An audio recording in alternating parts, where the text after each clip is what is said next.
Amerika Serikat mendesak Israel untuk segera membersihkan 68 juta ton puing di seluruh jalur Gaza. Sebagai respons, Israel memilih Rafah sebagai lokasi proyek percontohan pembersihan puing. Mengutip Tribun News pada 13 Desember, kabar ini pertama kali diungkap oleh sumber utama Yediot Ahronot pada 12 Desember 2025. Dalam laporannya, Amerika Serikat mendesak Israel bertanggung jawab membersihkan puing-puing akibat operasi militernya di Gaza yang mencapai sekira 68 juta ton. Penumpukan itu dinilai menghambat bantuan kemanusiaan dan rekonstruksi infrastruktur dasar, sehingga tanpa pembersihan, pemulihan Gaza dinilai mustahil dimulai. Lantas Amerika Serikat berharap langkah ini membuka jalan pemulihan dan mencegah beban sepenuhnya jatuh pada komunitas internasional. Menanggapi permintaan Trump, Israel menyetujui tahap awal proyek percontohan pembersihan puing di Rafah. Wilayah perbatasan Mesir ini dipilih karena dinilai paling stabil secara militer dan relatif aman untuk pengerahan alat berat, meski menjadi satu di antara kawasan dengan konsentrasi pengungsi terbesar di Gaza.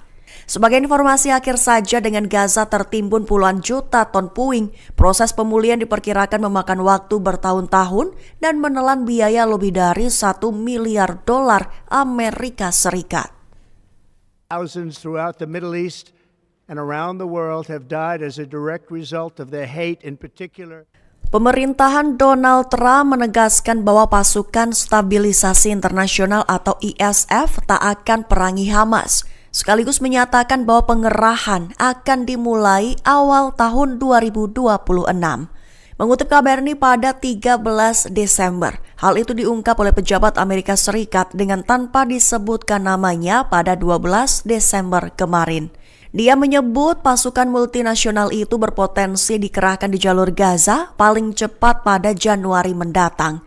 Mereka juga menegaskan bahwa pasukan tersebut tidak akan terlibat dalam pertempuran melawan Hamas, serta mengungkapkan bahwa sejumlah negara telah menyatakan kesiapan untuk ikut berkontribusi dengan alasan itu. Saat ini otoritas Amerika Serikat masih membahas skala, susunan, pelatihan, serta aturan pelibatan pasukan tersebut.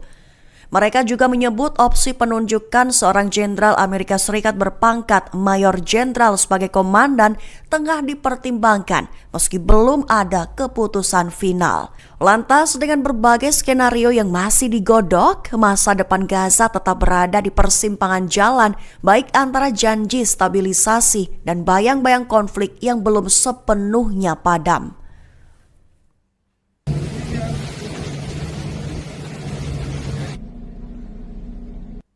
Ketegangan kembali mencuat di jalur perairan Timur Tengah.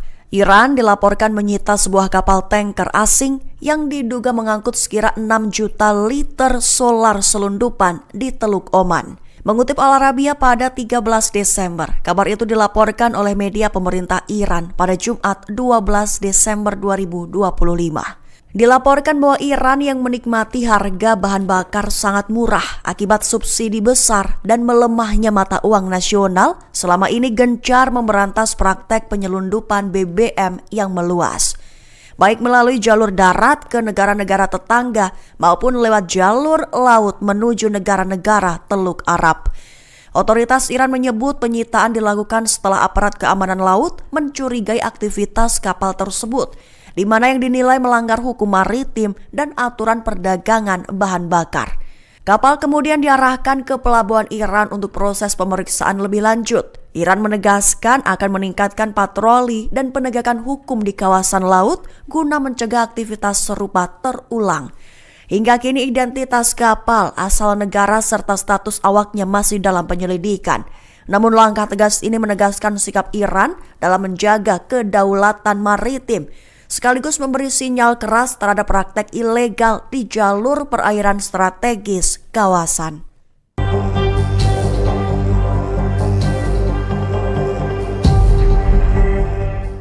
Israel bak mendeklarasikan bahwa Turki adalah musuh, sekaligus tegas menolak kehadiran pasukan Recep Tayyip Erdogan di jalur Gaza. Mengutip Al-Mayadin pada 13 Desember, hal itu diutarakan oleh Konsul Jenderal Israel di New York, Ofir Akunis, dalam komentarnya kepada saluran televisi Israel Kan 11. Akunis menegaskan Israel tidak akan mengizinkan tentara Turki masuk ke jalur Gaza. Ia menyebut Turki sebagai musuh Israel.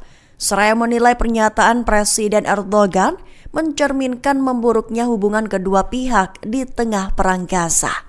Lantas lebih jauh, Akunis menyebut Israel tengah mengupayakan kesepakatan keamanan dengan Suriah, namun juga menegaskan bahwa hal itu belum akan terwujud dalam waktu dekat. Lantas, ia juga mengatakan Israel meminta mediator Amerika Serikat memastikan wilayah antara Damaskus dan dataran tinggi Golan didemilitarisasi serta mencegah kekerasan terhadap komunitas Druze.